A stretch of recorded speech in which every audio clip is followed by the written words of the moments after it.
to lesson 7. In this lesson, we're going to talk about edge screw and mixed dislocations. So we're going to be focusing mainly on dislocations for this lesson. We're going to describe and sketch a dislocation, note the location of a dislocation line, indicate the direction along which the line extends, and describe the atomic structure within the vicinity of both a grain boundary and a twin boundary.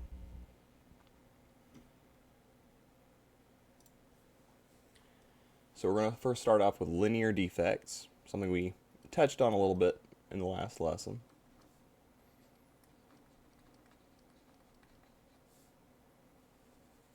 So linear defects, also known as dislocations.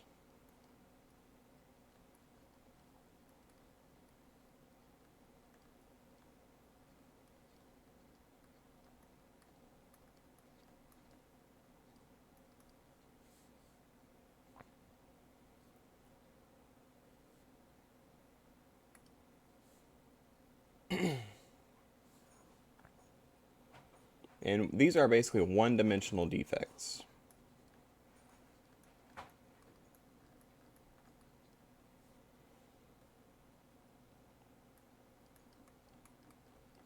Around which atoms are misaligned.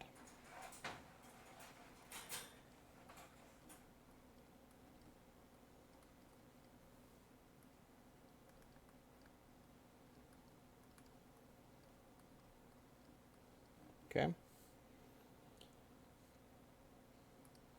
An edge dislocation is an extra half plane of atoms that are inserted into the crystal structure.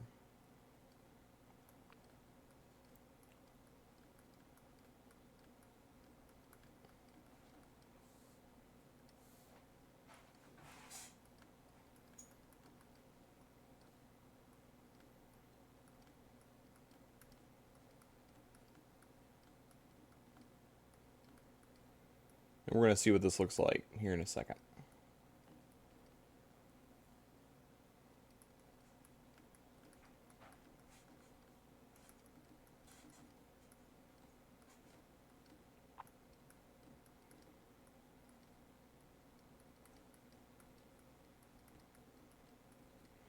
And this usually happens along the edge of a grain, okay? Which is why we call it an edge dislocation.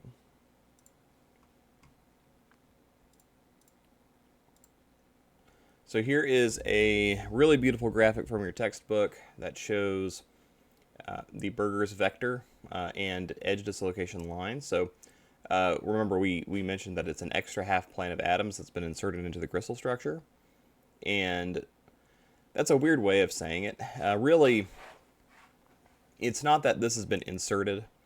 It's more like along this side there were more atoms, and so when they cooled down, they weren't able to attach one to one because there are simply less stacks of atoms on this side than on that side. So this extra stack of atoms exists. Okay. You'll notice that the Burgers vector it's actually a quantification of exactly how let's say exaggerated the problem is. In this case, we only have one extra stack, so the Burgers vector is just equal to one atomic radius, or atomic diameter rather. And the edge dislocation line is denoted by this this perpendicular symbol, and it starts right here. So this is really where the most distortion is occurring inside of the crystal lattice. You'll notice also as we move away from the crystal lattice, kind of like in our previous examples, this distortion begins to fall off, right? So the farther away we get, the less distortion we have, but right here we have a lot of distortion. And what can happen is if you actually apply a force on one side of this, let's say you apply a shear force, so one force pushing this way, one force pushing that way, this can actually slip, okay? And this position of the dislocation line can actually move. So that's something very important to keep in mind. It actually has a large effect on our macro level material behavior that we will get into, I believe, this lesson. All right, so let's talk about the Burgers vector.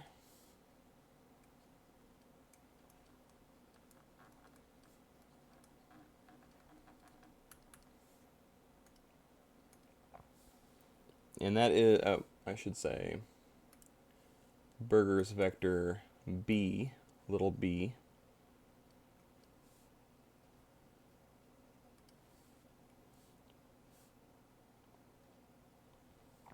and that is a measure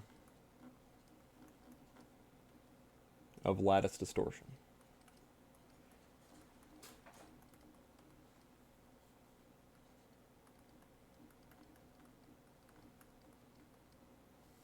Okay.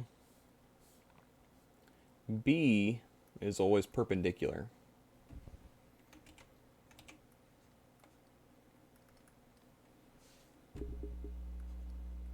Which I'll just note that as the perpendicular symbol. This means perpendicular. It's always perpendicular to the dislocation line.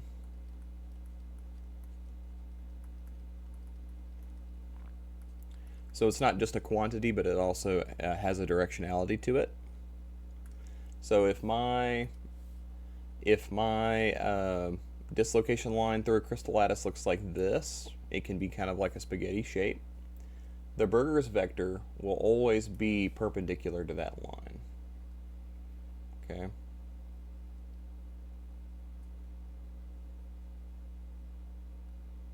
Kind of like that.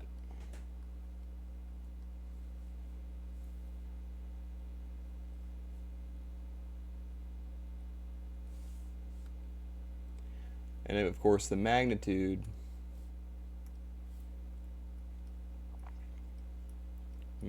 of B is always equal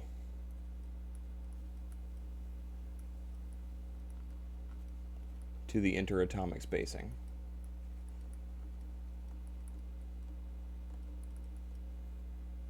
Oh, there we go.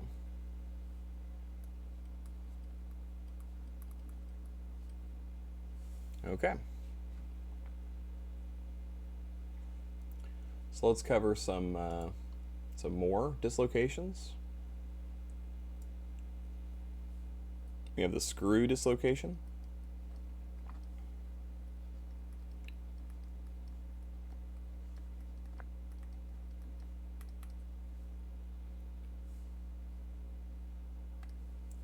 And this is a spiral planar ramp resulting from shear deformation. And we'll look at a picture of that in just a second.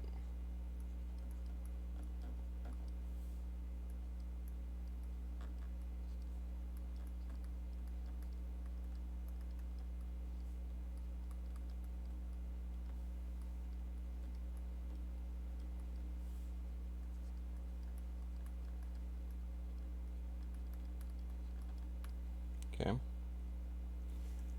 Let's see if we can go ahead and take a look. So here is a screw dislocation.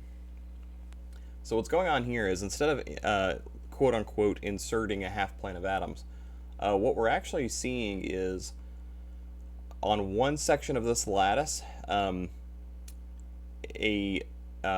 set of bonds have been pushed over by one step essentially, and what you get is these atoms are now bonded. Instead of this atom being bonded in a chain that connects to this atom here, it's now bonded in a chain that connects to this atom over here. Really, they're showing some deformation here. So like this has been pushed this way. It really shouldn't be like that for clarity, but basically this should be in a straight line associated with this, this line of atoms. And these atoms have all been pushed over kind of like in one step, right? And this happens quite a lot. So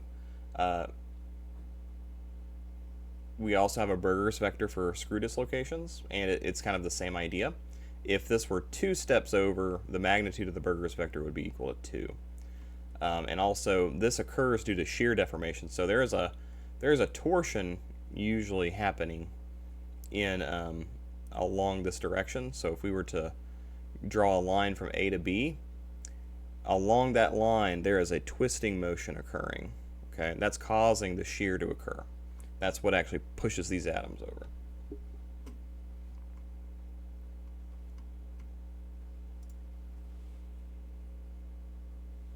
Okay, so B is what we'll call parallel to our dislocation line. In this case. And again, just to take a look at that, Berger's vector is pointing this way, and then our dislocation line is actually a torsional line, so we draw this line going in that direction. Okay, so in this case, the Berger's vector is parallel instead of perpendicular.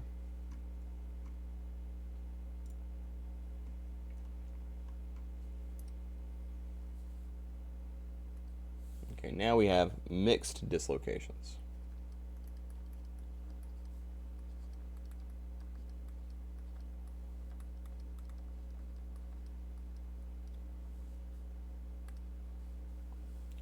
These are the most common.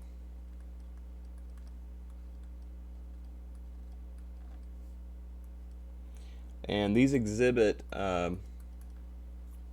properties of both types that we just discussed because they're mixed. They exhibit components of both edge and screw dislocations.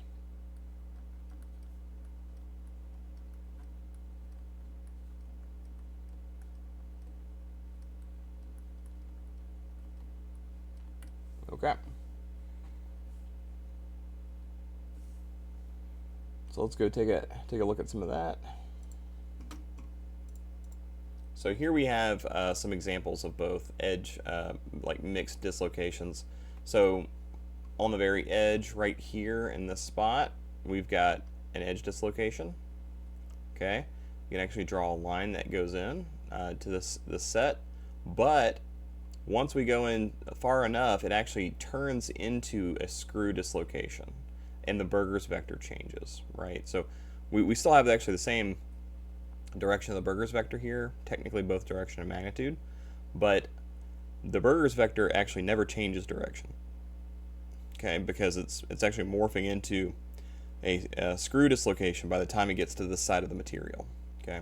That's what we call a mixed dislocation. And you'll notice this can curve, like this. That's how that works. It curves through a material. It doesn't always have to be a perfect curve. It can be squiggly lines. These are highly chaotic, right? They arise from nature's tendency to be chaotic. And so we get all sorts of kinds of these. Here's some better pictures of screw and edge dislocations. So your screw dislocations, you can kind of see how this has shifted over. This is basically the same picture, by the way, as this picture here, okay? This one right here. But it's a 3D model of it. And you can see quite clearly that this side of the crystal lattice has been shifted over exactly one interatomic spacing. So that's why that screw dislocation exists. And then it also means we get distortion in the crystal lattice as well. You can kind of see that distortion. This is distortion. It's not a perfect cube, right? And then here's a picture of actual edge dislocations that have been etched out of a polished piece of material. I don't remember what this is. This may be aluminum. Most likely is aluminum. But you can see all of these dislocations that have been formed in the material, and you might ask the question, what are these grain boundaries? No, this is within one single grain, okay? And furthermore, and you can kind of tell that too, because not all of them connect together, right? But furthermore, why does etching with acid actually reveal these edge dislocations? Well, because that distortion actually makes it more chemically active, and so the acid will want to attack the edge dislocations first. So that's why we get to see all of these dislocations. So you can see, this is not like a particularly defective piece of material. This is a pretty normal piece of material, and you can just kind of see from this one glance just how prominent dislocations are in material. They're a very large problem. Okay, so now we're going to ask the question, the million-dollar question for every class.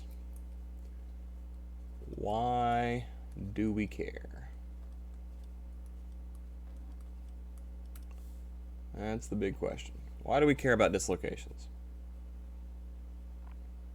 Well, the reason why is because dislocations can move. They can move.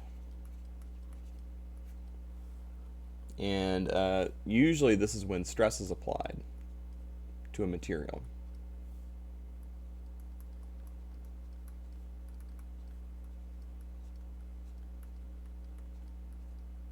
Okay? That's very important. Now think about, just imagine like around one dislocation what the relative strength is in that place compared to the surrounding crystal lattice, right? We've been talking about the distortion that we see. And what we find is that the strength of a material is much weaker around a dislocation because of that distortion. So the problem is, if all of these dislocations congregate in one area, we get a position where the material is very weak. Okay. And what we find is that permanent, also known as plastic deformation,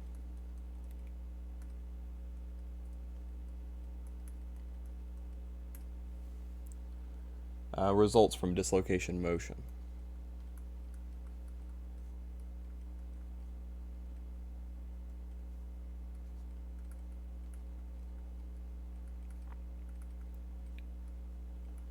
So plastic deformation, what is that? Well, if you take a bobby pin and you bend it, then you can actually get, like, you can make it maintain that curved shape after you bend it. That is plastic deformation. So anything that can be bent and it stays in that bent shape is plastic deformation.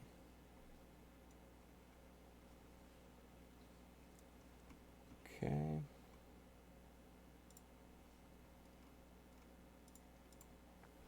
Okay, so here is an example of single crystal behavior under stress. So here's a big equation for you. Stress is equal to F over A. We're not at the point yet where we're going to be talking about stress and what that means, but all you need to know is that it means force over area. It's like a pressure. You can think about it that way. But when I apply a force to this material, I want to pull it apart, right? I'm going to take this little stick of aluminum or rubber or whatever it is. Actually not rubber since it has a crystal structure. But I'm going to take this piece of aluminum and I'm going to pull on it very hard. That's going to cause stress in the material. And what will happen is the material will want to actually deform according to this kind of shape. And we're going to talk about this a lot more in Mechanics of Solids, which you'll probably be taking next semester if you have not taken it already. And we talk about this a lot in Mechanics of Solids. A few of you were in my Mechanics of Solids class last semester, and you're now kind of realizing where some of this is coming from. So I hope that is exciting.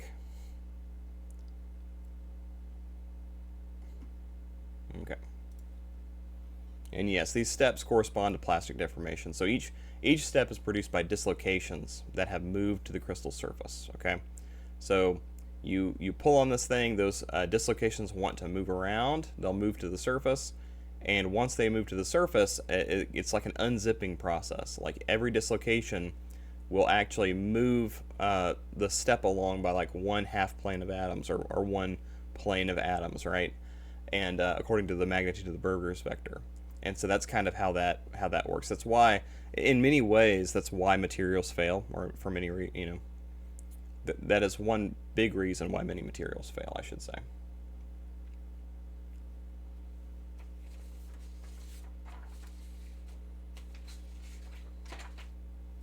Okay, so let's talk about the next kind of defect, and that is grain boundaries. Technically, grain boundaries, like I said before, are a type of defect.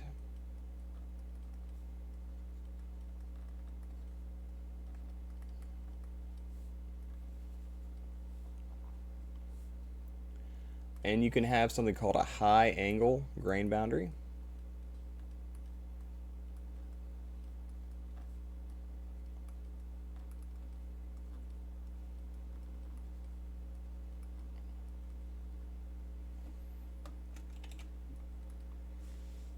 You can have a low angle grain boundary, and we talked about this already as well, but these are just different types of grain boundaries.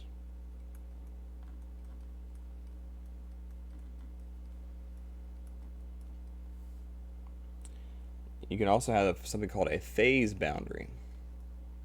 This is something we have not discussed yet.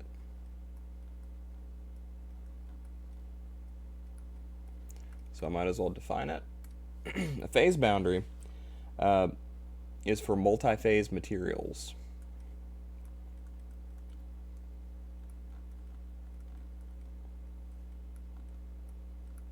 And we've discussed phases in materials. So if you remember gamma iron versus delta iron, for example, you might actually have two phases that exist within steel, especially steel, and for reasons that we haven't even discussed yet.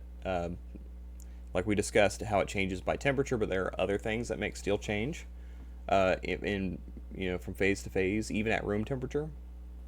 So for multi-phase material, for multi-phase materials, they can have phase boundaries. These are usually alloys. Usually always alloys.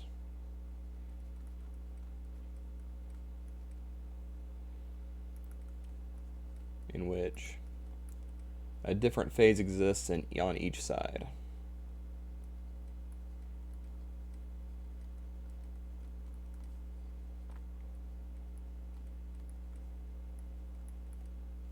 Oh.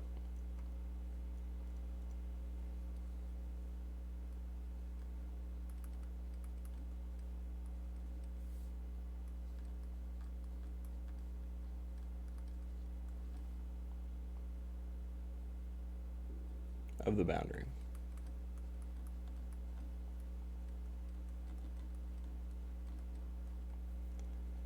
Okay, and then we also have something called twin boundaries.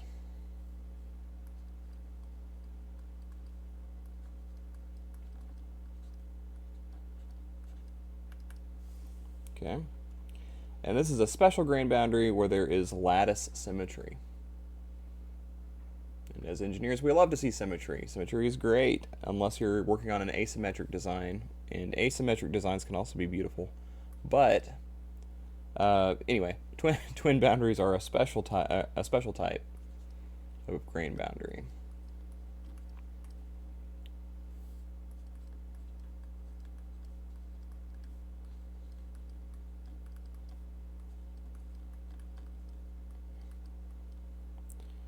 Where there is lattice symmetry.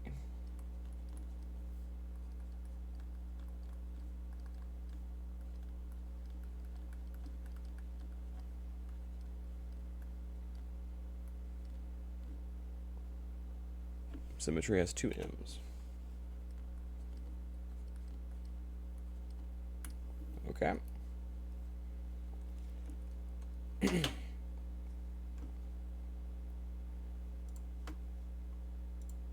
So let's take a look at some of these. So we have a high angle grain boundary here. We've seen this picture before, remember? High angle grain boundary here, small angle grain boundary there, and we have our angles of misalignment. And then here's an example of a twin boundary. But before I get to that, just assume for a minute that if I had gamma iron here and delta iron over here, then I could actually have a phase boundary between these two. Okay, so that's a possibility. Something like that can occur. Twin boundaries, they occur when we have perfect symmetry. So this angle is such that there's actually very good connection between the two, even though they are misaligned.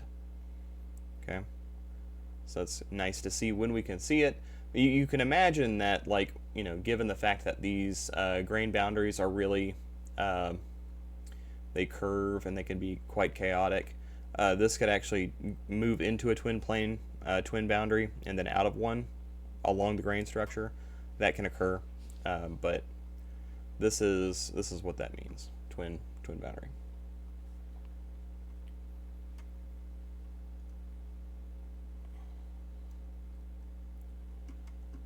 And now I'm going to give you another kind of defect that can occur. And in my notes, I have this written as an extra.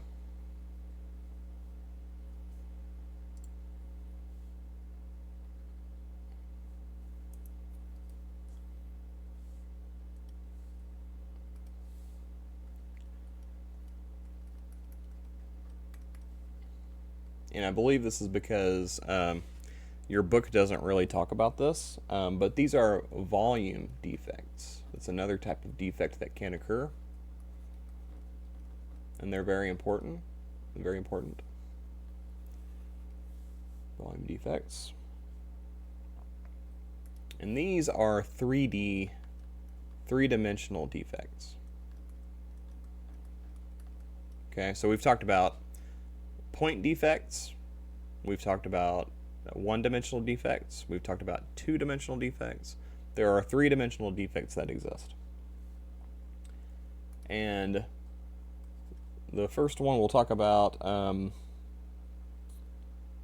is void defects. Okay, voids do exist in material, and they're pretty simple. They're a lot like a vacancy, except it includes a lot of atoms, not just one single point. These are an empty region.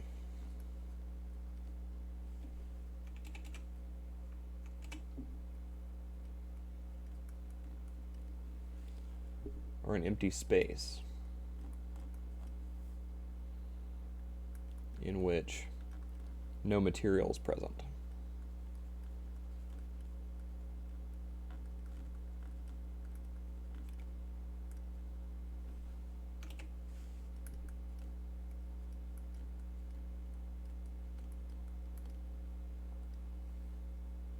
So basically a vacancy, but on a much larger scale, which I've already mentioned. It can also include things like there can be cracks in material. So these aren't really. I should specify other. I'll just say other.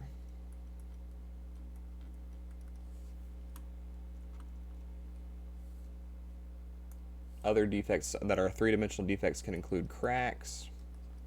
So if a material is cracked, it can have a volume defect. And these can be on the micro scale, like micro cracking is a very considerable problem with ceramic composites, for example. Foreign inclusions